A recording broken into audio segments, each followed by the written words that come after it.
लोग अपने मड़ई में, दुआरे, घरे में ठोक ठोकवा लिए। बोलो ठोकवा लिए कि नहीं ठोकवा? तो देश में घरेलू बिजली का बिल पूरे देश में माफ होना चाहिए।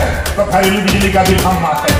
कन्नौज, कासगंज, चाहे वो सहारनपुर, बागपुर, शामली हो, चाहे झांसी, बांदा, चित्रकूट, हमीरपुर, जालौन हो, चाहे मधेपुरा हो, अररिया हो, अरवल हो, चाहे सीवान, हरा, छपरा, भभुआ, कैमूर, बक्सर, पश्चिमी चंपारण, पूर्वी चंपारण, यहाँ नौजवान आपस में लड़ रहे हैं। ये बच्चों को गुस्सा आ रहा है, ये एक दूसरे से लड़ रहे हैं।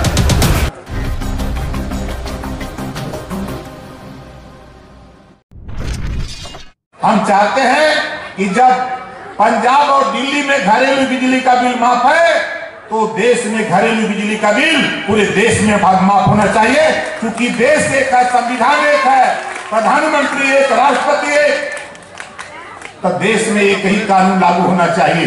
देश के प्रधानमंत्री माननीय नरेंद्र मोदी जी के सामने रखा था कौन सी बात? जो बिजली बिल वाला था। हुआ क्या था? वो समय आया कि एक ठेकेदार ने ठेका लिया स्मार्ट मीटर लगाने का। स्मार्ट मीटर लगाने के लिए जब गांव में वो गया तो गांव वालों से कहा कि भाई फ्री मिला, गरीब लोग अपने मड़ई में, दुआरे, घरे में ठोक ठोकवा लिए। बोलो ठोकवा लिए कि नहीं ठोकवा लिए?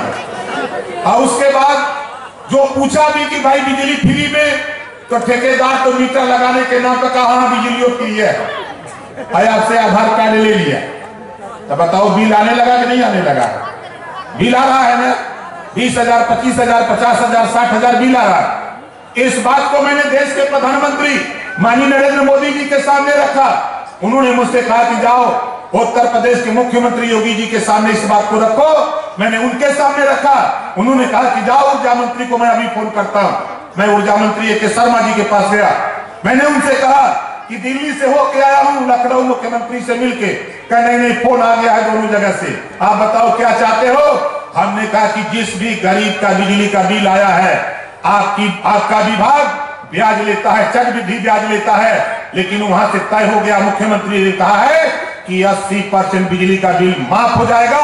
जिसका पैसा है जाकर के जमा कर दे, बचा हुआ पैसा।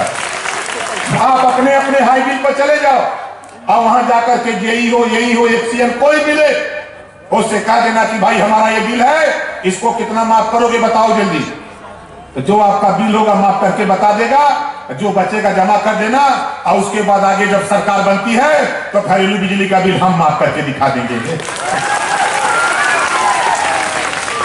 लड़ाई से पीछे हटे हैं? बोलो कभी लड़ाई से पीछे हटे हैं? नहीं है और ना हटूंगा। जब तक मैंने बंद बनाया हूं, जब तक वंचित शोषित पीड़ित को रोटी, कपड़ा, मकान, शिक्षा, दवाई की व्यवस्था करा नहीं दूंगा, तब तक ओम प्रकाश राजभर मैदान से हटने वाला नहीं है। ये नोट कर लेना। चाहे पानी पड़े, चाहे पाथर, चाहे धूप हो, चाहे जाड़ा, हम मानने वाले नहीं। हम आज आपके बीच में हैं। कल मैं रहूंगा मुरादाबाद। आप सोच लो कि आप अपने घर चले जाओगे, लेकिन इस आंदोलन को मंजिल तक पहुंचाने के लिए आज जाऊंगा लखनऊ। यहां से लखनऊ से ट्रेन पकड़ूंगा, जाऊंगा मुरादाबाद। कल मुरादाबाद कार्यक्रम करूंगा। आपने देखा होगा इटावा, इतना जहां इतने लोग जुटे हो, इसकी 4 गुना ज्यादा भीड़ इटावा में थी। जितना यहां जुटे इसका दुगुना भीड़ आपके औरैया में थी, आपके मैनपुरी में थी। एटा, इटावा, कन्नौज, कासगंज, चाहे वो सहारनपुर, बागपुर, शामली हो, चाहे झांसी, बांदा, चित्रकूट, हमीरपुर, जालौन हो, पूरे उत्तर प्रदेश ही नहीं पूरे बिहार में भी भारतीय समाज पार्टी ने अपना परचम फैला दिया और लहरा दिया। आप नौजवान देखते होंगे सोशल मीडिया पे, चाहे अरवल का इलाका हो, 10,000 की भीड़ अरवल में होती है जो बिहार का जिला है। आप कटिहार का हो, नालंदा हो, चाहे मधेपुरा हो, अररिया हो, अरवल हो, चाहे सीवान, हरा, छपरा, भभुआ, कैमूर, बक्सर, पश्चिमी चंपारण, पूर्वी चंपारण, बेतिया, नवादा, नालंदा हो, पूरे बिहार के 38 जिले में वहां भी आंदोलन को एक नंबर कर दिया। हमारी बात सुन करके यहाँ नौजवान आपस में लड़ गए। ये बच्चों को गुस्सा आ रहा है, ये एक दूसरे से लड़ रहे कि नेता बोल रहा है कितनी बढ़िया बात, ये लड़ाई क्यों नहीं सफल हो रही है? तो आपस में लड़ने से नहीं होगी नौजवानों। ये लड़ाई मेहनत से पढ़ो, आने वाला कल आपका होगा।